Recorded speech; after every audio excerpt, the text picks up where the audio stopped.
এবার বিচারাধীন ভোটার ইস্যুতে সুপ্রিম কোর্টে যাওয়ার ঘোষণা অধীরের। এসআইআর এর চূড়ান্ত ভোটার তালিকায় আন্ডার অ্যাডজুডিকেশনে থাকা নামগুলিকে ঘিরে এবার সরাসরি সুপ্রিম কোর্ট অফ ইন্ডিয়ার দ্বারস্থ হওয়ার ঘোষণা করলেন কংগ্রেস নেতা অধীর রঞ্জন চৌধুরী। তার অভিযোগ, এখনো বহু বৈধ ভোটারের নাম বিচারাধীন অবস্থায় রয়েছে। চূড়ান্ত তালিকা প্রকাশের আগে যদি এই বিষয়গুলি নিষ্পত্তি না হয়, তবে অনেকেই তাদের সাংবিধানিক ভোটাধিকার থেকে বঞ্চিত হতে পারেন। অধীর রঞ্জন চৌধুরী জানান, বৈধ ভোটারদের অধিকার রক্ষার স্বার্থেই তিনি সুপ্রিম কোর্টে যাবার প্রস্তুতি নিচ্ছেন। একই সঙ্গে তার দাবি, বিচারাধীন ভোটারদের বিষয়টি চূড়ান্তভাবে নিষ্পত্তি না হওয়া পর্যন্ত পশ্চিমবঙ্গের নির্বাচন ঘোষণা করা উচিত নয়। এই ঘোষণাকে ঘিরে ইতিমধ্যেই রাজনৈতিক মহলে নতুন করে চর্চা শুরু হয়েছে। যে যতদিন পর্যন্ত না নির্ভুল ভোটার লিস্ট তৈরি হচ্ছে, ততদিন পর্যন্ত ভোট স্থগিত রাখা হোক। লক্ষ লক্ষ সাধারণ ভোটার, তাদের যদি নাম বাদ যায়, তাহলে সে ভোট করা না করা সমান বলে আমি মনে করি।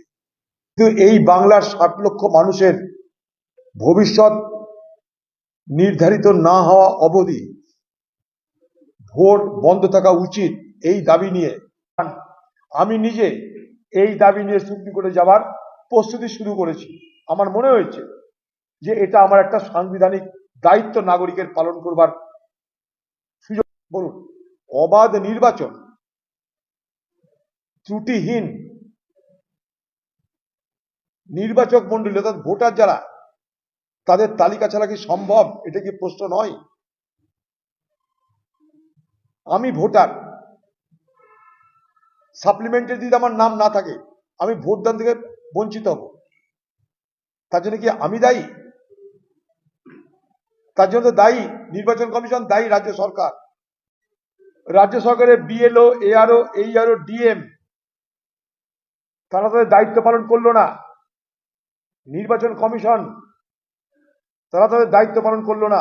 মাঝখান থেকে আমরা যারা সাধারণ ভোটার, তারা তাদের উদাসীনতা, তাদের অহমিকার লড়াই, তাদের সংঘাতের শিকার হচ্ছি।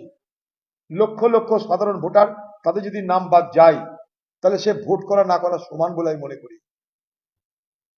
তাই যতক্ষণ পর্যন্ত না এই তালিকায় বৈধ ভোটারদের ভোট দেওয়া নিশ্চিত হচ্ছে,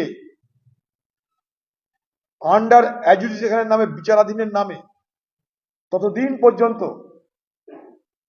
যেন ভোট না হয়, নির্বাচন না হয়, এটা আমার দাবি।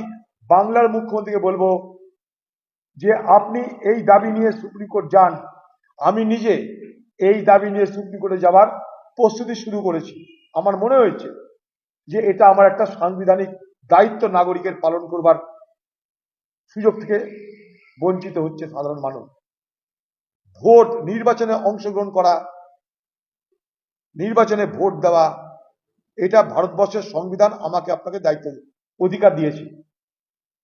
আর্টিকেল 324, 325, 326 সব মিলিয়ে একদিকে নির্বাচন কমিশন, একদিকে নির্বাচন মন্ডলী, তাদের নির্বাচক মন্ডলী, তাদের সমস্ত অধিকার সুনিশ্চিত করা আছে।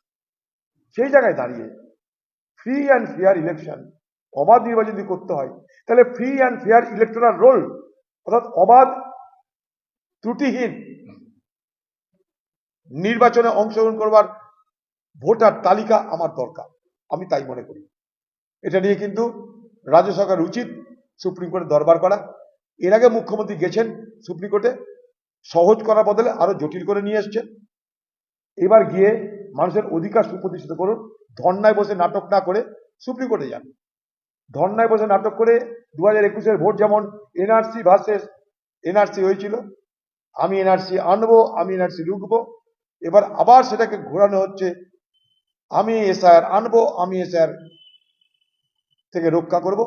এই নির্বাচনের এই ন্যারেটিভ, এই ভাষ্য তৈরি করা হচ্ছে, কিন্তু সাধারণ মানুষের অধিকারকে সুনিশ্চিত করার কোনো প্রয়াস আমরা দেখতে পাচ্ছি না।